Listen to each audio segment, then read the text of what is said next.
Welcome back to First Christian Church's Adult Fellowship Bible Study. We continue with our in-depth study of Acts after we've taken this short holiday break. Today's lesson starts chapter 9. This chapter is often entitled Saul's Conversion or something like that. But scholars note it is much deeper than that, and so we should approach it with the idea that there's a lot of depth in this chapter.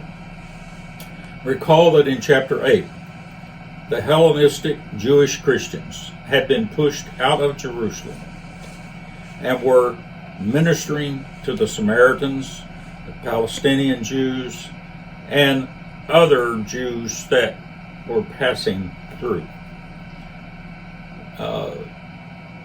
Philip was in the lead, it appears, and the chapter closed with his ministry moving northward along the Mediterranean coast and ending there in Caesarea, which was headquarters to the Roman military and Roman leadership in the area.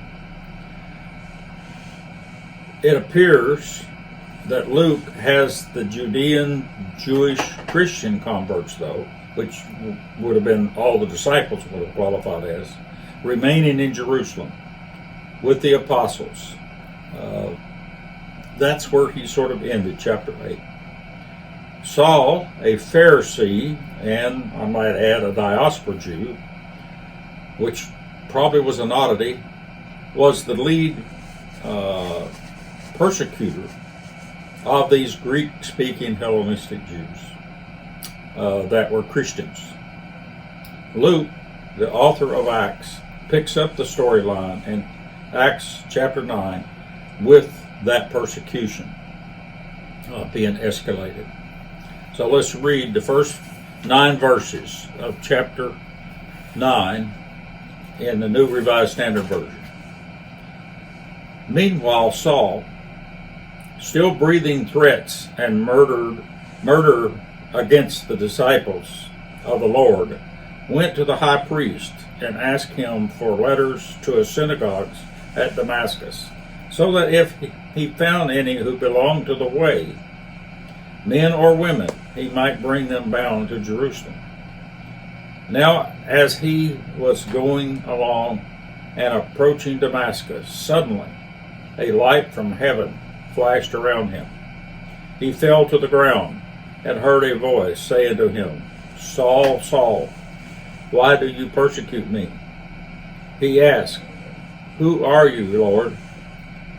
The reply came, "I am Jesus, whom you are persecuting. But get up and enter the city, and you will be told what you are to do." The men who were traveling with him stood speechless, because they heard the voice, but saw no one. Saul got up from the ground, and though his eyes were open, he could see nothing. So they led him by the hand and brought him into Damascus. For 3 days he was without sight, and neither ate nor drank.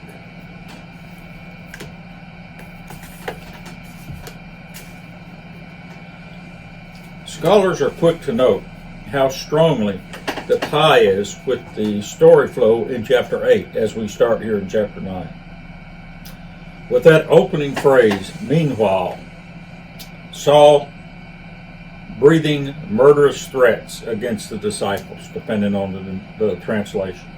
But they also point out that the accounting of this movement in time and space has jumped since the last time, and it's not accounted for. So don't know how much time elapsed, but there has been some change in time, scholars feel certain. Some time has passed between the end of 8 and the start of 9. Moreover, without accounting for it, Luke is assuming his audience knows that Christianity has been established in Damascus, which is in another country and a long way at that time from Caesarea or central Israel. Paul in his letter comments in his letters, I should say, comments on these also. But he does not provide any more help relative to accounting for this movement. So scholars are quick to note, we do not know how or when believers in Christianity arrived in Damascus or in Syria in general. Yet Damascus and Antioch both are central to early Christian development. It is there where Acts will note later they are called Christians, that this movement, identified here as the Way, will be called Christians officially, even though we're using the term prior to getting to that point in the Scripture. But Luke does not include Damascus in his last lines of chapter 8. So there's been a movement, significant movement on land for sure, and most say in time as well. The Greek of that opening phrase probably should be rendered, Saul is threatening and harassing the church with slaughter or murderous language, rather than this idea that he's killing them. Notes Dr. Holloway and others in his commentary. But taken back, but this point that they were going to be, he was going to take them back to Jerusalem before the Sanhedrin with what was known about what happened to Stephen. Wouldn't have left much idea. People just assumed they were going to be murdered, most likely. They didn't expect a different outcome for sure. He also notes Luke calls them disciples of the Lord here. With no indication that the apostles are involved with this at this point. Thus, scholars suspect these believers, probably here in Antioch, are Hellenistic diaspora Jews that have converted to Christianity, or what we're calling Christianity, in Damascus, and somehow or another have gotten the word, or someone has been there as a missionary that's just not mentioned in the storyline. Dr. William Willimon, emeritus from Duke University, in his commentary teaches that these 9 verses are highly subjective in interpretation by the modern church. He suggests the more fundamentalist evangelicals are he even uses the word too fond of using all this chapter as a classic example of instant conversion. And he says that is not what is intended here. That in his opinion, as well as several other academic scholars, that approach is a misinterpretation. He suggests teachers should focus on the context set here in verses 1 through 9 to improve interpretation of the whole Saul-Paul story issue relative to Christianity. This is not an altar call, notes one scholar.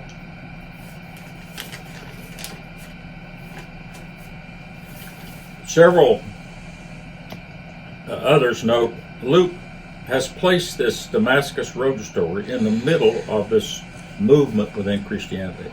And so what he's really doing here is that he saves the main storyline of the Paul-Saul ministry and his work to later. So he doesn't introduce Paul here and then suddenly go into Paul's ministry. No, he's actually using this Paul-Saul story at this point, so-called conversion story, as part of this conversion of diverse people to Christianity, most believe. So far, then, that being the concept, there's been Judean Jews converted, which were the apostles and their immediate followers. There are Hellenistic Jews, that is, Greek-speaking Jews. Many from the diaspora, in that case. Others, not necessarily from the diaspora, because the dominant Jewish speakers at the time, or the dominant Jews, spoke Greek, or they were Hellenized, and culturally were Hellenized. That is, were accepting the Greek culture which was in creating significant stress on Second Temple Judaism at the time, so many scholars know.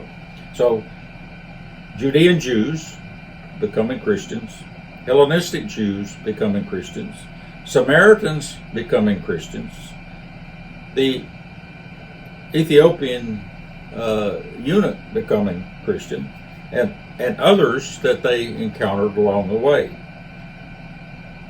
All, though, coming from something very close to Judaism and remaining within Judaism. It's not a totally separate movement at this point.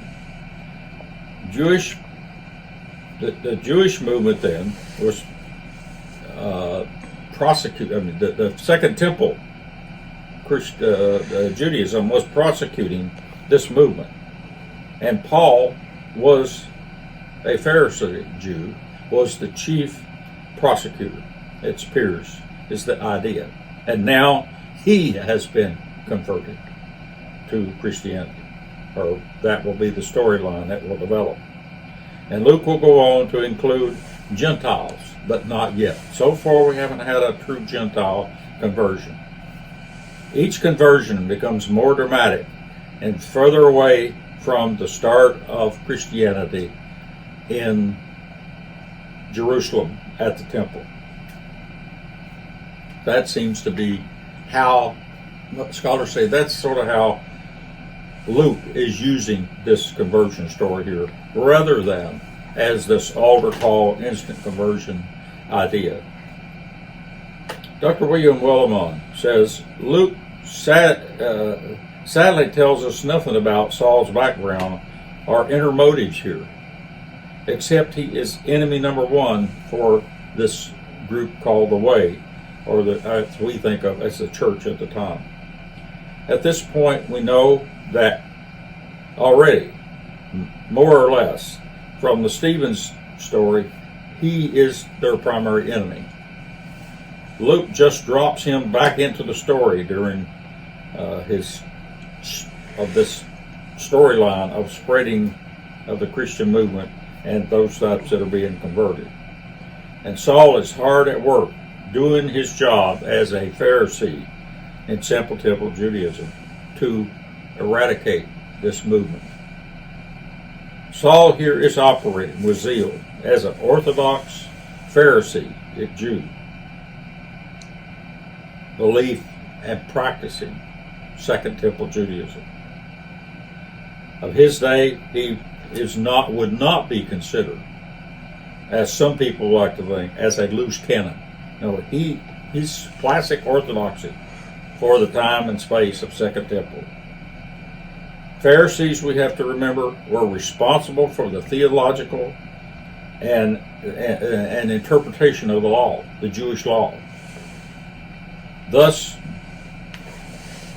Judaism and Christianity are theologically in conflict. And so Paul here, Willimon says, is in fact doing his job as a Pharisee Jew in time and space. So what likely was the conflict at this point? As a Pharisee, Saul believed in the resurrection of the dead and that God would send the Messiah to fulfill his divine plan, bringing God's kingdom, and ultimately bringing God's kingdom to them. But at this point, Saul would not have believed the Messiah had already come in the form of Jesus of Nazareth. Thus, he would have assessed the Christian teaching as a serious theological threat to Second Temple Judaism. So here he is not acting out of personal hate for these Christians, but rather as a prosecuting scribe, prosecuting attorney, if you will, for Judaism, and removing what he perceives as a criminal element from within Judaism. Because Christianity is a movement within Second Temple Judaism at this point, and its beliefs would be inconsistent with their belief in who the Lord is. and that the Messiah had already come, they do not accept. Especially the Sadducees. And the Sadducees are the people ruling the Second Temple. Pharisees had a lot more influence out in the synagogues. Dr. Eugene Boring, professor emeritus at TCU, writes that we modern Christians must not forget that at this point in Acts' timeline, Christianity is clearly a movement within Second Temple Judaism. It is not a separate religion, but rather a Christian Jewish sect that believes Jesus of Nazareth was the Messiah sent by God, and whom died for our sins for human salvation, and he has ascended back to God. They likely believed any thinking Jew would accept this theology, as it seemed straightforward. But that is not what is happening. Dr. Boring added, Saul is not persecuting them because they are of another religion, but because they represent a dangerous theology within the religion of Judaism. Thus he goes to the high priest to obtain authority to go after these enemies of Judaism. However, they are outside the priest's judicial authority in Damascus. So likely he is seeking authority to go after them in the synagogues, which gets mentioned here, but they don't tie it in with the authority, which he would have had as high priest, theological grounds to make assessments. Damascus at the time had a strong Hellenistic Jewish population centered in the synagogues. They only were at the temple, Second Temple, on the high holy days, and not all even would have attended then.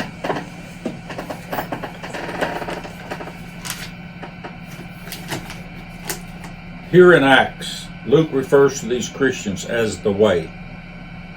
We know now from the Dead Sea Scrolls that the commune community referred to itself also as the Way. Thus, Dr. Carl Holliday of Emory taught that means that the Christians were a clearly recognizable subset within Judaism at the time. Several scholars suggest this term, the Way, likely means an incompatible theology with Second Temple Judaism. So, en route to Damascus, Saul has an encounter with the ascended Jesus. In verse 4, note that his name is repeated twice as Saul, Saul. Why do you persecute me? And Saul asked, Who are you, Lord? That Lord, scholars say, is better translated in modern English as Sir.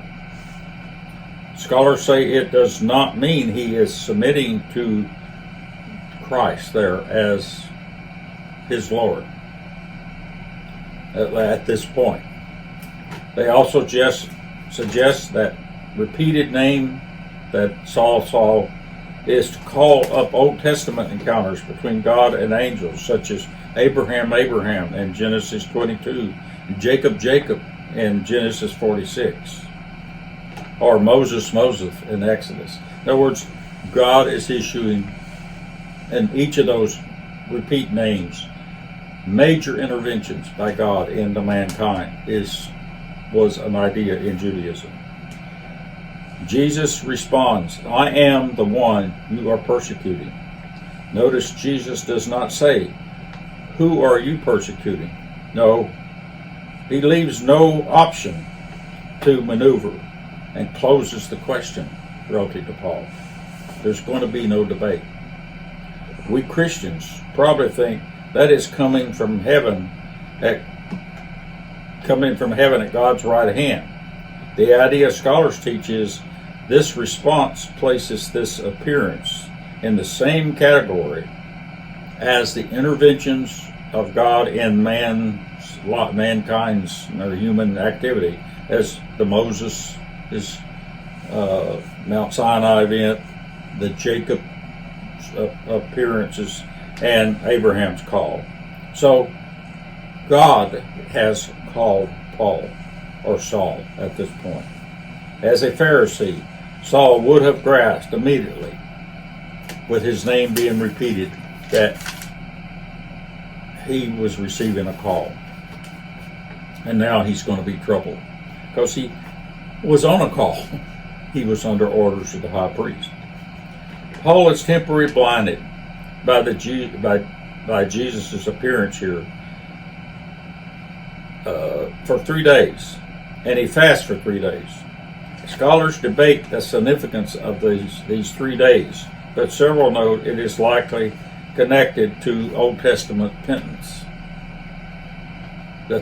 which often required 3 days. The time needed to complete or finish the old way of thinking before moving to a new mindset. It was a pre-baptismal requirement in certain Jewish cleansing rituals also, this 3-day event, and some evidence that it was also required for Christians at the time that they were accepting the new teaching to fast for 3 days and pray. Several scholars note what is going on in these 9 verses does not represent a conversion by Paul, but rather an encounter between Saul and the risen Christ. There is no indication here in these verses, teaches Dr. Eugene Boring, that Saul changed religions at these points. Another note, I bet this got his attention though, as another scholar notes. Saul calling the voice Lord here is probably better rendered Sir in modern English. The Greek word rendered Lord here can be used for Sir as well as Lord. Dr. Boring notes that the gospel message is not taught to Saul here in these 9 verses. Instead, Saul is sent to the city, meaning Damascus, where he will be told what to do. Implying scholars suggest that it will be the church that tells him, that teaches him. God is at work in this process with Saul, but God will leave it to humans to communicate the message, the gospel, to Paul, just like it does to the rest of human society.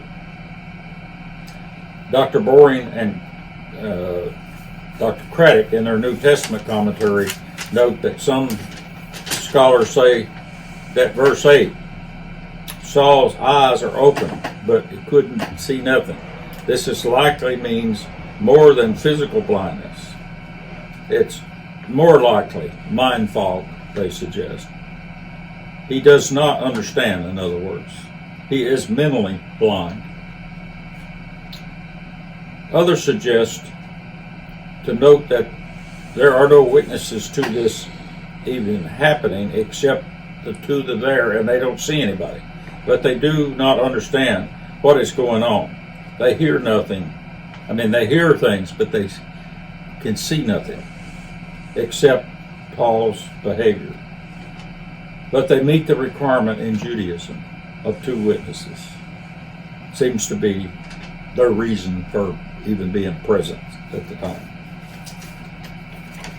I hope this gives you some idea how scholars look at these 9 verses and these introductory verses to this chapter 9. Hope you have a good Bible study, and we'll see you in a future lesson.